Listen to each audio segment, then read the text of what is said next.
Selamünaleyküm arkadaşlar.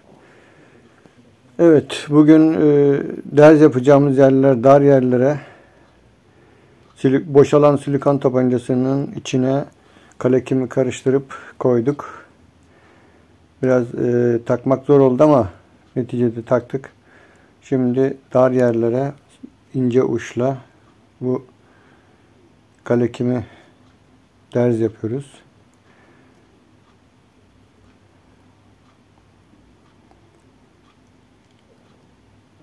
Deneme yaptık nasıl olur diye. Bittiğinde tekrar doldurup tapasını arkadan takıp, ama deforme oluyor birkaç defa kullanınca. Tekrar tekrar kullanılabilecek böyle bir mekanizma olsa aslında güzel olur. Evet, dar yerlere bununla güzel oluyor, iyi oluyor. Çünkü oralara bu şekilde malzeme koymak imkansız.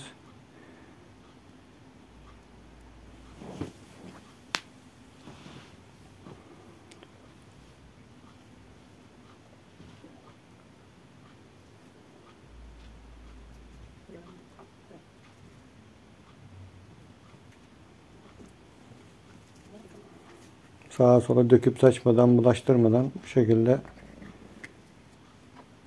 biraz oldu ama ben de ilk defa deniyorum, acaba olur mu diye deneme yaptım. Oluyor ama çok çabuk bitiyor. Tekrar doldurmak gerekiyor. Tapasını da birkaç defa kullandıktan sonra bayağı bir deforme oldu. Yerine takmak bayağı zor. İlk zordu, sonra biraz daha rahatladı, kolaylaştı.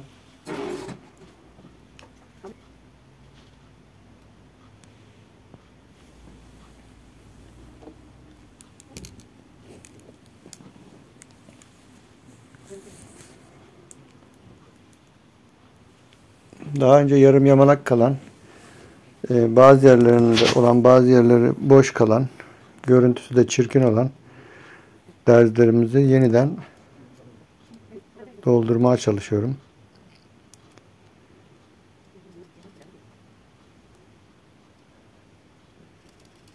Bazı şeyleri deneyerek yapmak lazım. Denemeyince, yapmayınca sadece kafada düşünceyle oluyor gibi oluyor ama bazen olmuyor. Bazen de umduğumuzdan daha güzel sonuç veriyor. O yüzden denemekten korkmamak lazım. Kalın yerleri de poşetin içine doldurdum. Kalekimi ağzını büktüm. Ucundan, köşesinden biraz kestim. Böylelikle silikon tabancası gibi poşet de kullanılabiliyor. Gördüğünüz gibi çukur yerleri. Buraları daha önce harçla yapmıştım fakat tel fırçayla fırçaladıktan sonra görüntü çok hoşuma gitmedi. Kalekim daha ince malzeme. Onunla tekrar üzerini kaplamak istedim. Bakalım sonuç nasıl olacak. Önce bir dolduruyorum bunları. Kuruduktan sonra tekrar onları bir zımparalayıp temizleyip sonucu hep beraber göreceğiz.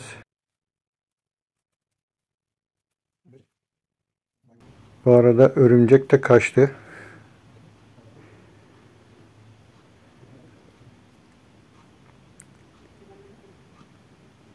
Poşete de tekrar tekrar doldurup kullanabiliyoruz. Evet, şimdi mutfak evyesinin sifonunu takacağız. Öncelikle vidayı söküyoruz. Contasını ve sifonu aşağıdan koyup üzerinden de teneke kapağıyla vidasını takıp civatayı tutturduktan sonra sıkı bir şekilde, düzgün oturtturup sıkı bir şekilde sıktık mı kullanıma hazırdır. Öncelikle onu güzelce sıkıp aşağıdan da takacağımız boru daha önce çalışırken ucu kırılmıştı. Şimdi kerpeden o parça boruyu çıkarıyoruz. Yerine tekrar ona uygun 50'lik bir maçtan kesip taktık. Dışarıda da suyu dışarıya akıtacak olan boru kısaydı. Kaldırımdan ileri geçmesi için bir parça boruyla onu uzatıyorum. Üzerine herhangi bir şey ağırlıktan dolayı altına bir köpükten destek yapacağım.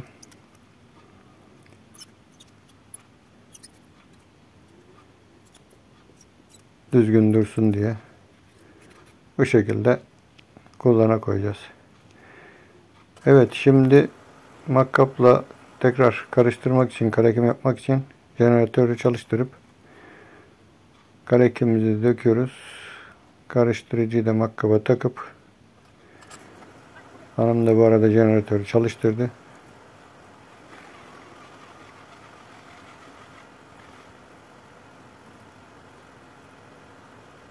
Biraz katı yapmak istiyorum. O yüzden biraz daha malzeme koyup tekrar karıştırıyorum.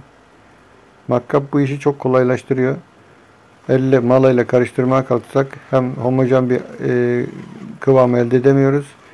Hem de insanın bileklerini çok yoruyor. Ama matkap çok kısa sürede gayet güzel karıştırıp istediğimiz homojenlikte de bize malzemeyi sunuyor. Şimdi bununla derin yerleri, çerçevelerin kenarlarını doldurup düzenliyorum. Şöminenin de gene kalın olan yerlerine malayla kalekim uyguluyorum.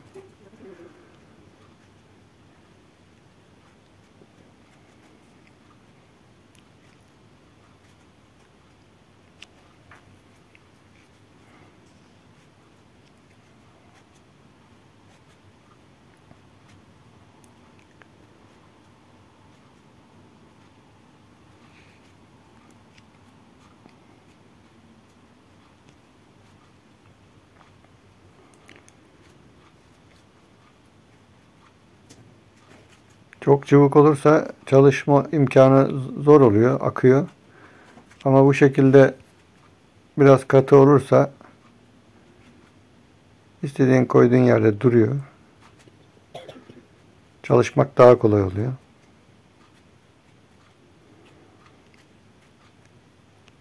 Böylelikle daha güzel bir görünüm elde edeceğimizi düşünüyorum.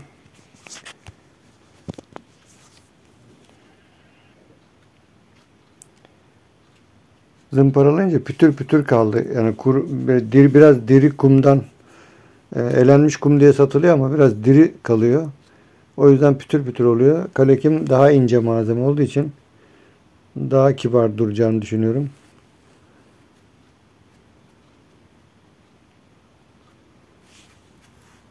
Şöminemiz böyle bir şey. Evet, tuğlaların aralarını da dış çerçevenin kenarlarını da yine kalekim uygulaması yapıyorum. Bunlar kuruduktan sonra tekrar mastikle buraları mastikleyeceğim. Çakomastikle. Gri mastiğim var ama yani geniş yerleri önce bir doldurup ondan sonra üstüne mastik uygulayacağım. Bu arada tuğla aralarını da boşluklar var. Onları da pek hoşuma gitmedi. Tekrar o araları da derz gibi doldurup gerekirse tekrar da boyayabilirim. Çünkü kalekim sürdüğümüzde biraz kirleniyor, batıyor. Tuğlanın kırmızılıkları uygun olmuyor. Duruma göre bakacağız. Gerekirse kırmızıları tekrar boyarım.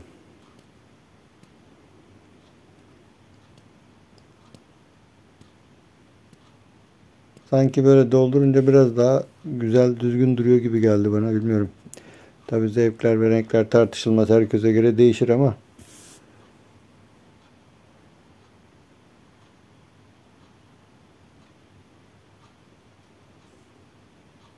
hem de işte örümcektir, sinektir, böcektir. Hani aralara girip yuva yapması veya oralarda barınması engellemiş oluyoruz.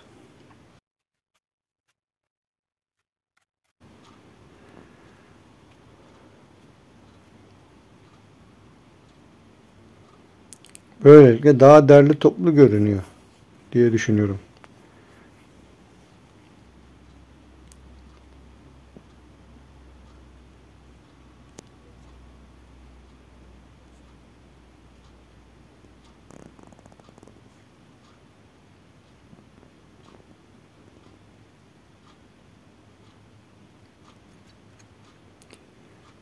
Evimizi baya bitirdik. İşte elektrik almayı bekliyorum. Elektriğimizi aldığımız zaman verandamızı yapacağız. Onu da sabırsızlıkla bekliyorum. İşte elektrik gelsin. Hemen onu da yapacağım. Verandada da çeşitli şeyler yapacağım. Salıncaklar yapmayı düşünüyorum. Güzel projelerim var orayla da ilgili. Dış zeminde sallanan koltuk yapmayı düşünüyorum. Palet tahtalarından olabilir belki. Aklımda güzel şeyler var inşallah. Şimdi yapsam açıkta kalacak. Onlar ıslanır. Hoş olmaz. O yüzden verandayı kapattıktan sonra yapayım. Ondan sonra direkt kurak yerde saklayabilmek için daha uzun ömürlü olur. Kuru yerde olduğu zaman, ıslanmadığı zaman.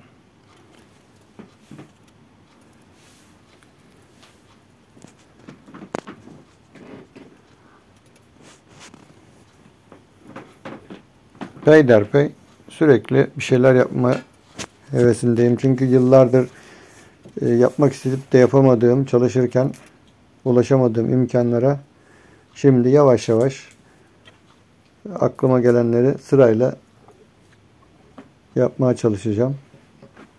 Buradan da paylaşacağım. Umarım takip edersiniz, beğenirsiniz. Evet, harcımız bitti. Yeniden bir harç daha yapıyorum.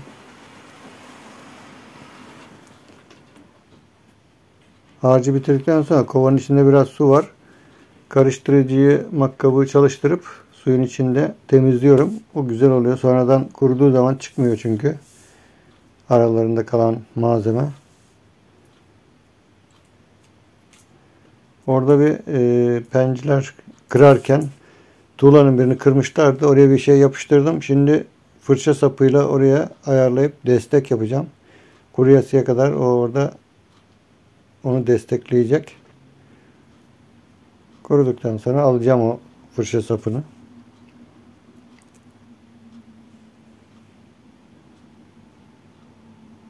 Evet, ben kenarlarını ve orada bayağı hasar oluşmuştu. Çünkü kemer uymadı oraya. Kemeri takabilmek için bayağı bir tuğlaları kestik, kırdık. Şimdi onların tamirini yapıyorum.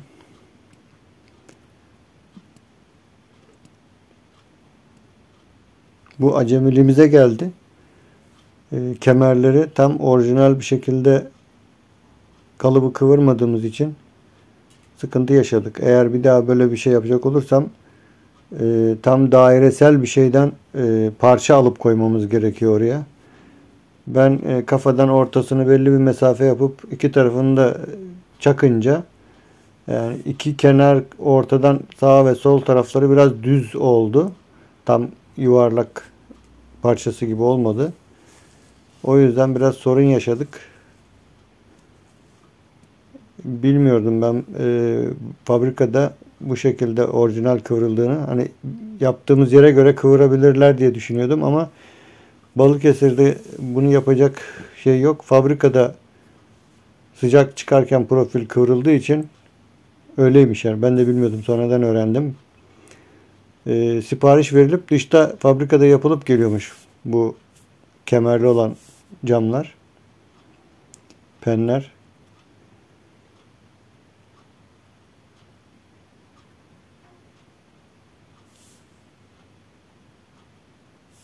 Bir daha yaparsak ona göre yapacağız artık.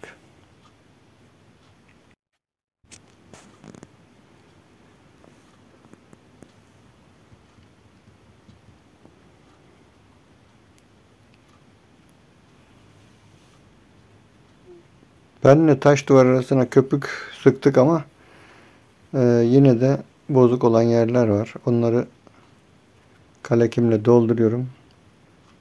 Kuruduktan sonra da çakomastikle tekrar elden geçireceğim.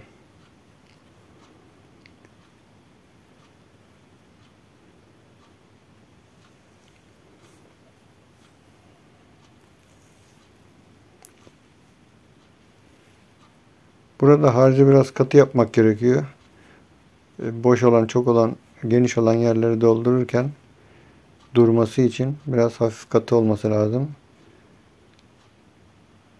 Yumuşak kıvamda yaparsanız durmuyor, akıyor. Hafif sert yaparsak koyduğumuz yere sıkıştırıp durdurabiliyoruz.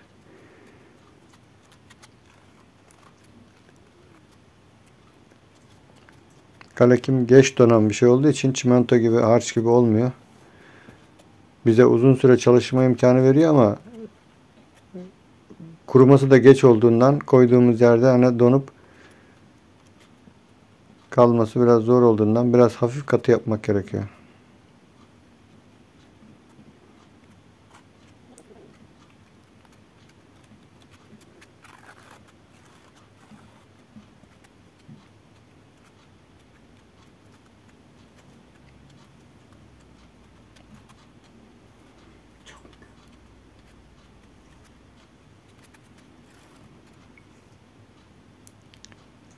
Evet, şimdi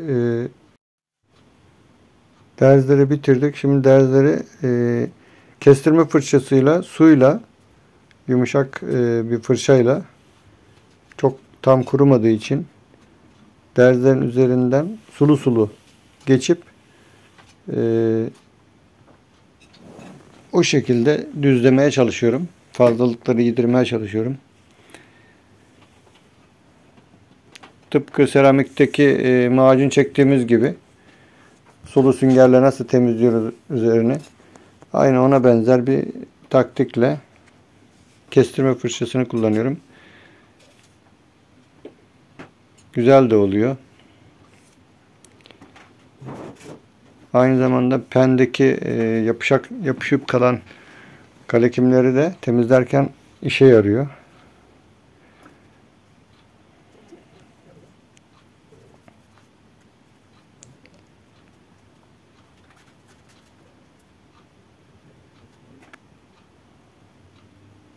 Gördüğünüz gibi gayet güzel temizleyip penler tertemiz oluyor. Sertleşen yerleri biraz dikine ileri doğru ittirdiğimizde onları da söküyor, temizliyor. Ben de bunları deneye deneye öğreniyorum.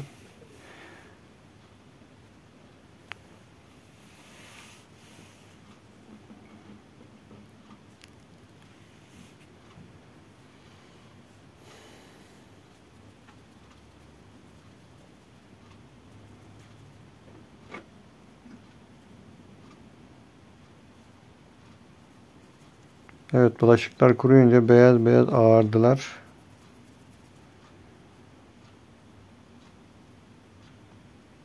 Sürdüğümüz yerleri temizliyoruz. Elden geçiriyoruz.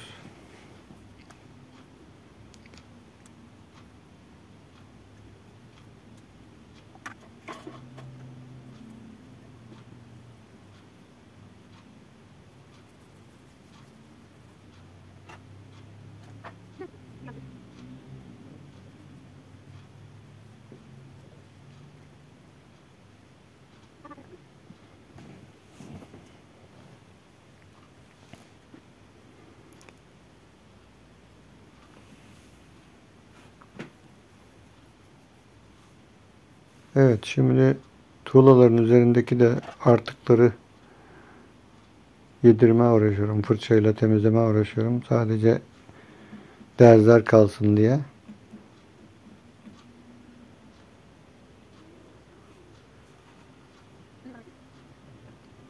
Sürtme işlemi bittikten sonra da tasla üzerine su atıp üzerindeki fazla kiri, pisliği temizletip aşağı akıtıyorum. Camları, şeyleri temizledim. Bu arada evin çok yakınında kalan aşı badem ağacını söküp daha uzaktaki müsait yere tekrar dikiyorum.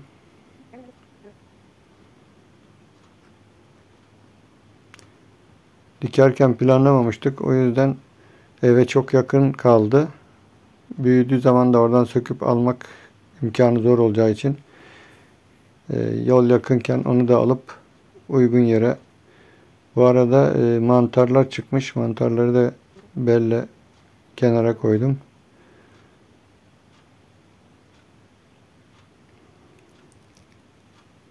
Kültür mantarı diye satılan mantarın işte kendiliğinden çıkan doğadaki hali. Evet, tepiyoruz güzelce dibine. Ondan sonra birazcık da can suyu verip bırakıyoruz. Şimdi buraya malzemelerimi koyacak bir kuruluk yapacağım geçici olarak. 2 tane paleti birbirine çakıyorum.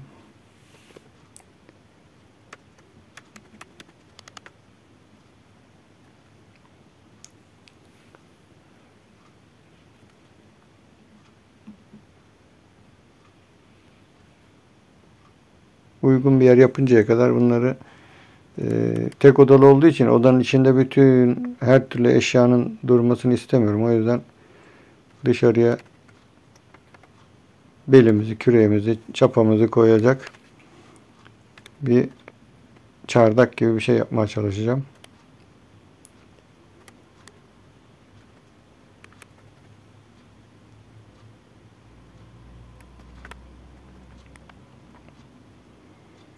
Evet, bunu karşıdaki kapıyla bunun üzerine büyük bir palet var. O paleti koyup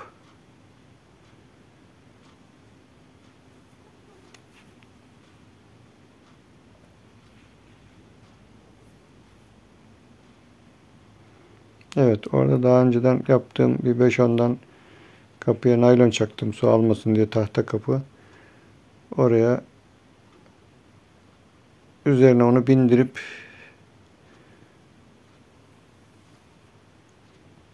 bir ucunu da çaktığım paletlerin üstüne bindirip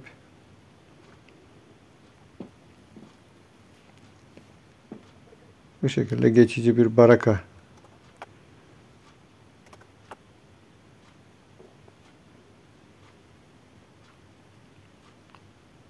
Karşıya da 2 tane çiviyle tutturacağım.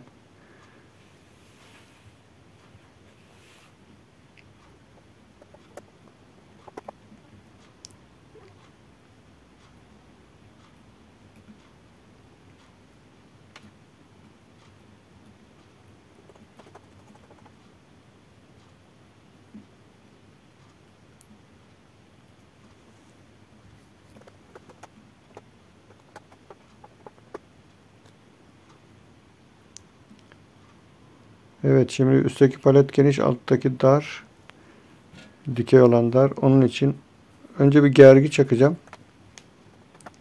Çapraz gergi çakacağım yıkılmasın diye.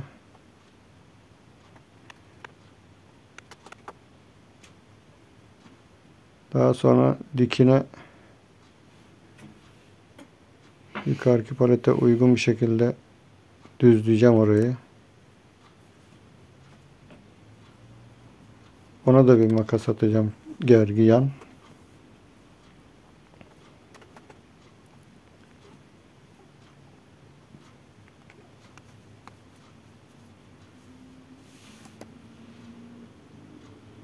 Evet, onu da diğer palete bağlattırıyorum.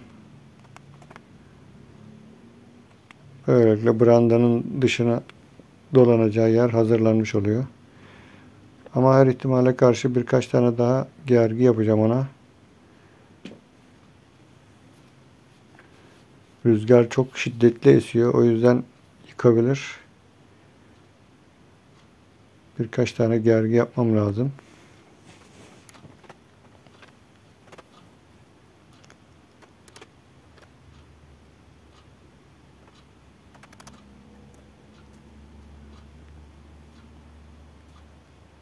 Evet, şimdi eski 5-10'larımdan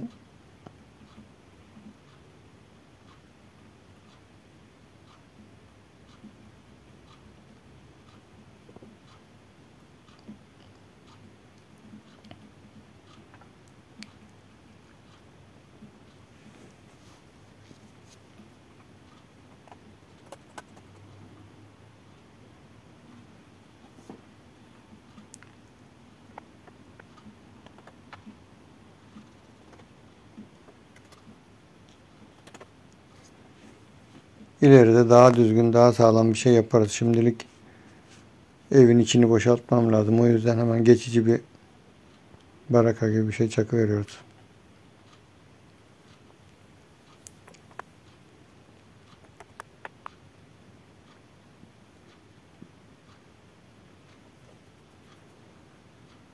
Evet, biraz uzun olduğu için buradan değil dışarıdan çakmamız lazım.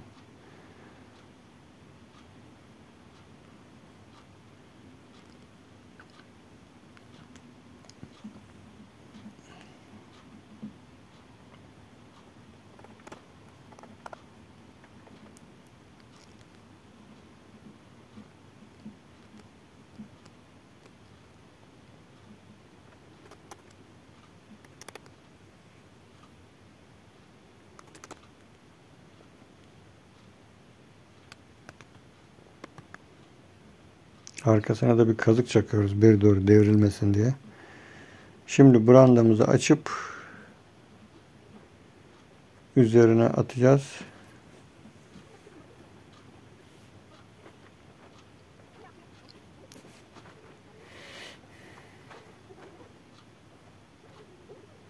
Çomak yardımıyla, bir tahta yardımıyla yukarı doğru kaydırıyoruz.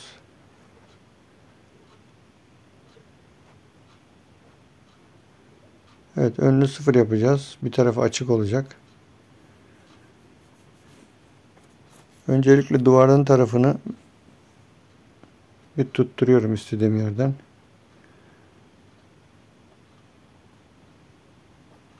Daha sonra hizalayıp üst kısmına bir tahtayla brandayı bastırıyorum, çakıyorum. Biraz sola doğru kayacak burası ucu. Ondan sonra da bir çıtayla uzunlamaya yine bulunduğum yerden brandayı rüzgar atmasın diye çeviriyorum. Daha sonra diğer tarafını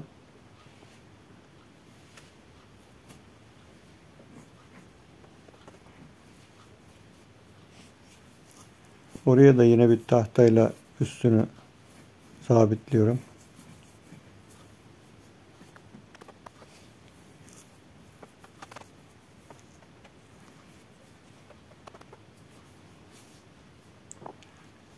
Evet, şimdi katman altta kalacak şekilde su yukarıdan akar gelirse diye üstünden akıp dışarı aksın diye üstten gelen kısmı üstüne çıkarıp alt kısmını ayarlayıp bu şekilde oraya da bir tahtayla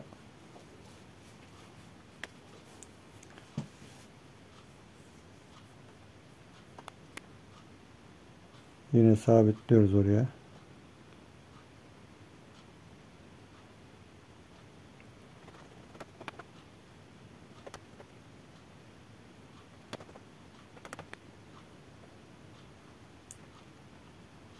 Evet, diğer köşeye de bir tane tahta.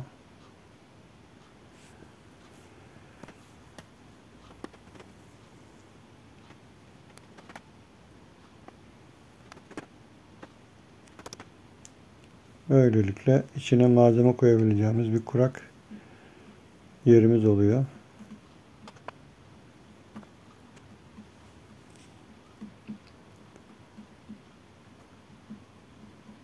Evet arkadaşlar, bir videonun daha sonuna geliyoruz.